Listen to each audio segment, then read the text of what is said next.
আসসালামু আলাইকুম। রাতের শীর্ষ সংবাদে স্বাগত জানাচ্ছি আমি শাহনাজ পারভীন। নির্বাচনের দিনক্ষণ জানতে চেয়েছিল আইএমএফ অর্থ উপদেষ্টা। কাতারের আমির ও প্রধানমন্ত্রীর জন্য ফল পাঠালেন খালেদা জিয়া, তারেক রহমান। অর্থ উপদেষ্টার সঙ্গে আলোচনা প্রত্যাখ্যান, মার্চ টু এনবিআর কর্মসূচি ঘোষণা।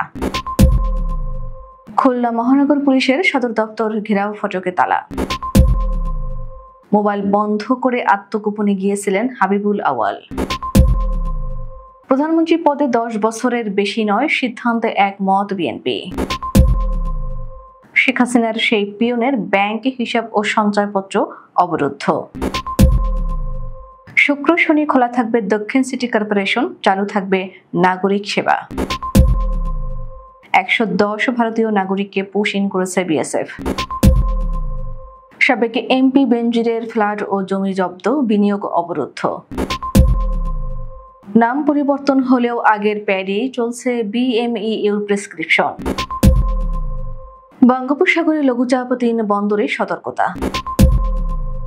ইরানের হামলায় 6টি গবেষণাগার সম্পূর্ণ ধ্বংস, 9টি ক্ষতিগ্রস্ত। এবং বিমান চলাচল বন্ধ রাখার সময় বাড়িয়েছে ইরান। শুনছিলেন শিরোনাম, এবার বিস্তারিত। আন্তর্জাতিক মুদ্রা তহবিল তাদের ঋণের চতুর্থ ও পঞ্চম কিস্তি ছাড়ের সিদ্ধান্ত নেওয়ার আগে জাতীয় সংসদ নির্বাচনের দিনক্ষণ জানতে চেয়েছিল।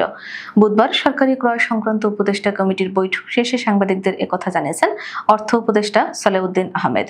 অর্থ উপদেষ্টা বলেন, নির্বাচনের একটি সম্ভাব্য সময় প্রকাশ পাওয়ার পর আন্তর্জাতিক আর্থিক প্রতিষ্ঠানগুলো থেকেও বাজেটের সহায়তা আসতে শুরু করেছে।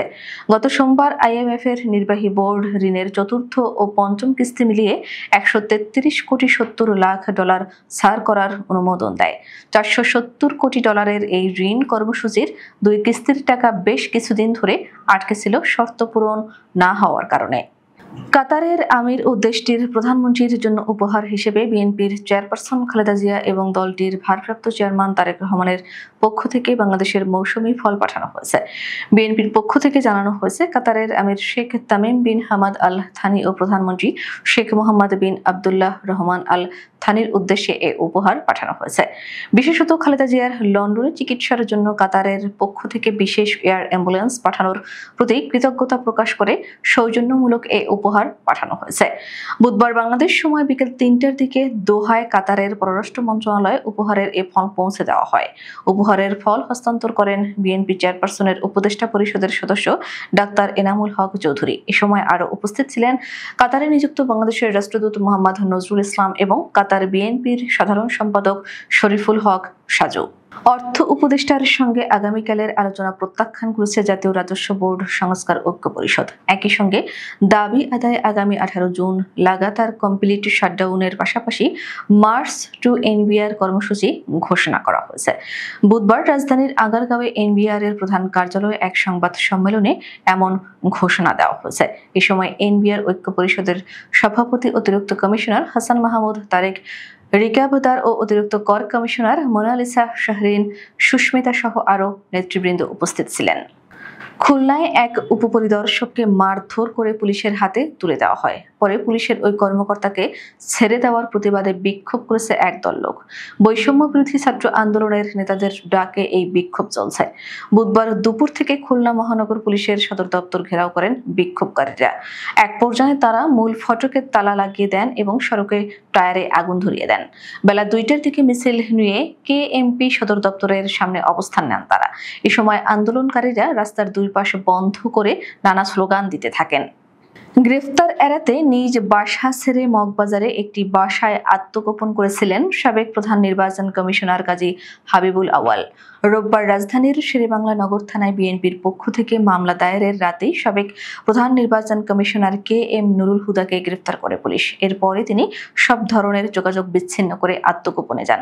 মগবাজারের যেখান থেকে তাকে গ্রেফতার করা হয়েছে সেটি মূলত তার নিজের বাসা নয়। ডিবি পুলিশ বলছে, তাদের কাছে গোয়েন্দা তথ্য ছিল যে তিনি আত্মগোপনে রয়েছেন। গোয়েন্দা তথ্যের ভিত্তিতেই মগবাজারে তার অবস্থান শনাক্তের পর নজরদারিতে রাখা হয়।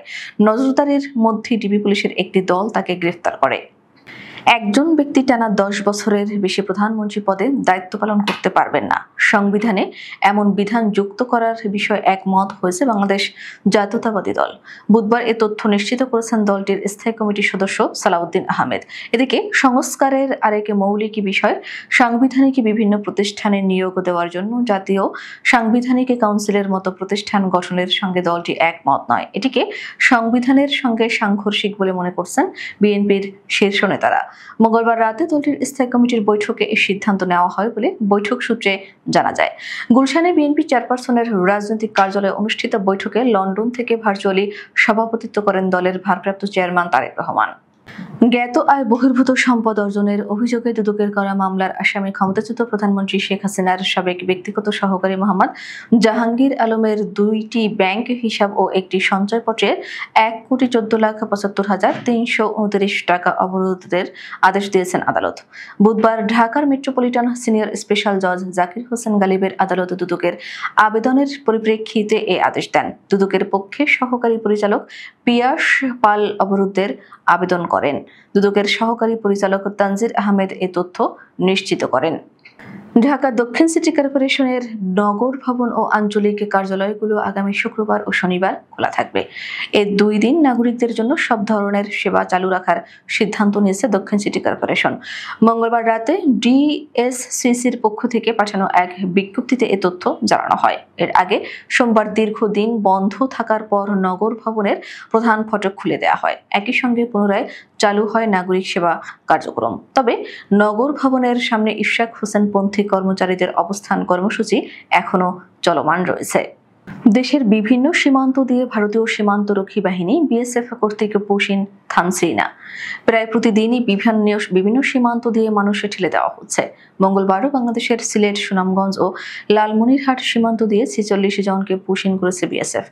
বাংলাদেশে ঠেলে পাঠানো মানুষের তালিকায় ভারতীয় নাগরিকও রয়েছে। এছাড়া রয়েছে বাস্তুচ্যুত রোহিঙ্গাও। পুশিন করা মানুষের তালিকায় 110 জনকে ভারতীয় হিসেবে শনাক্ত করেছে বিজিবি। তাদের মধ্যে 106 জনকে ভারতে পুশ ব্যাক করা হয়েছে আইনি প্রক্রিয়া ছাড়া ভারতীয় সহ। ঢাকা 20 আসনের সাবেক সংসদ সদস্য বেনজির আহমেদের রাজধানীর ইস্কাটন, ধানমন্ডি ও ঢাকার ধামরাইয়ের 4টি ফ্ল্যাট জব্দের আদেশ দিয়েছেন ঢাকার একটি আদালত। এছাড়াও পূর্বাঞ্চলের 10 কাঠার একটি প্লট সহ মোট 193% জমি জব্দের আদেশ দিয়েছেন আদালত। তার নামে থাকা 3টি প্রতিষ্ঠানের শেয়ার, একটি মোটরযান এবং 9টি ব্যাংক হিসাব অবরোধের আদেশ দিয়েছেন আদালত। দুদকের পৃথক আবেদনের পরিপ্রেক্ষিতে বুধবার ঢাকা মহানগর জ্যেষ্ঠ বিশেষ জজ মোহাম্মদ জাকির হোসেন গালিব এ আদেশ দেন। দুর্নীতি দমন কমিশনের জনসংযোগ বিভাগের সহকারী পরিচালক তানজিল আহমেদ এ তথ্য জানান। ছাত্র জনতার গণ অভ্যুত্থানের পর দাবির মুখে দেশের বিভিন্ন সরকারি প্রতিষ্ঠানের নাম পরিবর্তন করা হয়েছে। এরই অংশ হিসেবে পরিবর্তন করা হয় বঙ্গবন্ধু শেখ মুজিব মেডিকেল বিশ্ববিদ্যালয়ের নাম। স্বাস্থ্য খাতের শীর্ষ এ শিক্ষা প্রতিষ্ঠান এখন পরিচিত বাংলাদেশ মেডিকেল বিশ্ববিদ্যালয় নামে। বিএসএমএমইউ এ নাম পরিবর্তন করে বিএমইউ করা হয় গত 16 এপ্রিল সরকারি এক প্রজ্ঞাপন জারির মাধ্যমে। কিন্তু নাম পরিবর্তনের 2 মাস পেরিয়ে গেলেও চিকিৎসা সেবা কার্যক্রম এখনো বঙ্গবন্ধু শেখ মুজিব মেডিকেল বিশ্ববিদ্যালয়ে নামাঙ্কিত প্রেসক্রিপশন প্যাডই চলছে। হাসপাতালটিতে সেবা নিতে আসা রোগীদের বেশ কয়েকটি প্রেসক্রিপশন হাতে নিয়ে দেখা যায় আগের প্রেসক্রিপশন প্যাডই চলছে চিকিৎসা সেবা কার্যক্রম। এতে হাসপাতালের পেশাগত গ্রহণযোগ্যতা নিয়েও প্রশ্ন উঠেছে। রোগী ও স্বজনদের মতে হাসপাতালের নতুন নাম ও প্রেসক্রিপশনে এখনো পুরনো নাম ব্যবহারের ফলে বিভ্রান্তির সৃষ্টি হচ্ছে। বঙ্গোপসাগরে একটি লঘুচাপ সৃষ্টি হয়েছে বলে জানিয়েছে আবহাওয়া অধিদপ্তর। এই কারণে দেশের উপকূলীয় এলাকা সহ বিভিন্ন জায়গায় দমকা বা ঝোড়ো হাওয়া বয়ে যেতে পারে। দেশের 4 সমুদ্র বন্দরে এরই মধ্যে জারি করা হয়েছে সতর্কতা। আবহাওয়াবিদ শাহনাজ সুলতানা স্বাক্ষরিত এক সংবাদ বিজ্ঞপ্তিতে এসব তথ্য জানানো হয়েছে। বিজ্ঞপ্তিতে বলা হয়েছে উত্তর পশ্চিম বঙ্গোপসাগর এবং তৎসংলগ্ন এলাকায় একটি লঘুচাপ সৃষ্টি হয়েছে। এর প্রভাবে উত্তর বঙ্গোপসাগর বায়ুচাপের তারতম্যের আধিক্য বিরাজ করছে এবং উত্তর বঙ্গোপসাগর, বাংলাদেশের উপকূলীয় এলাকা এবং সমুদ্র বন্দরগুলোর উপর দিয়ে দমকা বা ঝোড়ো হাওয়া বয়ে যেতে পারে। এজন্য চট্টগ্রাম, কক্সবাজার, মোংলা ও পায়রা সমুদ্র বন্দরগুলোকে 3 নম্বর স্থানীয় সতর্ক সংকেত দেখাতে বলা হয়েছে। গত 19 জুন ইরান থেকে ছোড়া ক্ষেপণাস্ত্রের আঘাতে দক্ষিণ ইসরায়েলি শহর বিয়ার শেবার বেন গুরিয়ন বিশ্ববিদ্যালয় মারাত্মকভাবে ক্ষতিগ্রস্ত হয়েছে। বুধবার এক প্রতিবেদনে জানিয়েছে, ইরানি ক্ষেপণাস্ত্রের আঘাতে বেন বিশ্ববিদ্যালয়ের 6টি গবেষণাগার ধ্বংস হয়ে গেছে এবং 9টি ক্ষতিগ্রস্ত হয়েছে। বিশ্ববিদ্যালয় কর্তৃপক্ষ দাবি করেছে, চিকিৎসা ও জীববিজ্ঞানের বিভিন্ন গবেষণা প্রকল্পের জন্য বছরের পর বছর ধরে করা কাজ নষ্ট হয়ে গেছে। প্রতিবেদন অনুসারে প্রধান ক্যাম্পাসের 30টি ভবনের পাশাপাশি শ্রেণীকক্ষ উল্লেখযোগ্যভাবে ক্ষতিগ্রস্ত হয়েছে। বিশ্ববিদ্যালয়টি এ তথ্য জানিয়েছে। সব ধরনের অভ্যন্তরীণ ও আন্তর্জাতিক ফ্লাইটে চলাচল বন্ধ রাখা সময় বৃহস্পতিবার স্থানীয় সময় বেলা 2টা পর্যন্ত বাড়িয়েছে ইরান।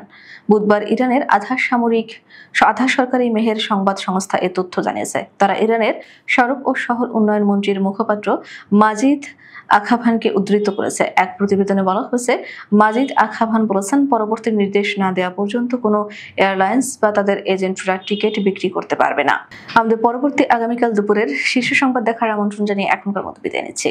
দর্শক, ভিডিওটি শেষ পর্যন্ত দেখার জন্য আপনাকে অসংখ্য ধন্যবাদ।